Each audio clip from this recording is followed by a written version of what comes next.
Indian சினிஃபீல்டோட king of screenplay அப்படின்னு எல்லாருனாலையும் கூப்பிடப்படுறவர் தான் பாக்யராஜ் சார். அவர் இன்னைக்கு காலையில நம்மளை விட்டு பிரிஞ்சிருக்காரு. சினிமா ரசிகர்களுக்கு இப்போ கொஞ்ச நாளா துரதிர்ஷ்ட செய்தியாவே வந்துகிட்டு இருக்குது. இப்போ கொஞ்ச நாளைக்கு முன்னாடி தான் பாரதி ராஜா ஐயா இறந்தாரு. இன்னைக்கு அவரோட சிஷ்யன் பாக்யராஜ் சார் அவர் இறந்திருக்காரு.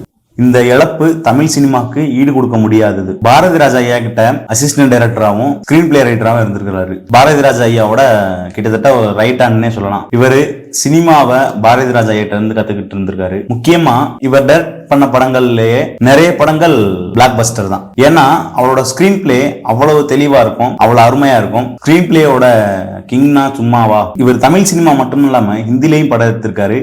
அங்கேயும் இவருக்குன்னு தனியா ஒரு பாணியை உருவாக்கி வச்சிருக்காரு. யார்கிட்டையும் காம்ப்ரமைஸே ஆக மாட்டாரு. இவருக்கு உண்டான ஸ்டைல இவர் பண்ணிட்டு போயிட்டே இருப்பாரு. இவர்கிட்ட அசிஸ்டண்டா ஒர்க் பண்ணவங்க தான் பார்த்திபன், ஜிஎம் குமார், லிவிங்ஸ்டன், பாண்டியராஜ். இவங்க எல்லாரும் கூட சினிமால இப்போ வரைக்கும் ஒரு நல்ல பேரோட தான் இருக்காங்க.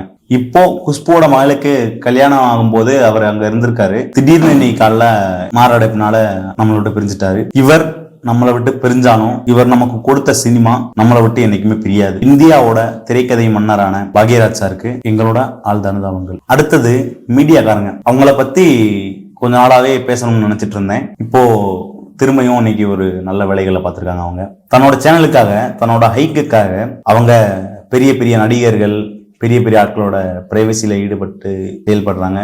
ஒருத்தரோட இறப்பு செய்தி நமக்கு எவ்வளோ சேட்னஸ் தரும்னு சொல்லிட்டு தெரியும். அந்த நேரத்திலையும் அவங்களோட டிஆர்பிக்காக அவங்க அப்படி பண்றது கொடுமையான செயல்னு சொல்லி ஆகணும். ஆக்டர் ராதிகா மேம் அழுதுகிட்டே சொல்றாங்க, தயவு செய்து எங்களுக்கு பிரைவசி கொடுங்க, உங்களோட டிஆர்பியை நாங்க நடிச்சு காப்பாத்தி தரோம் அப்படின்னு சொல்லிட்டு சொல்றாங்க.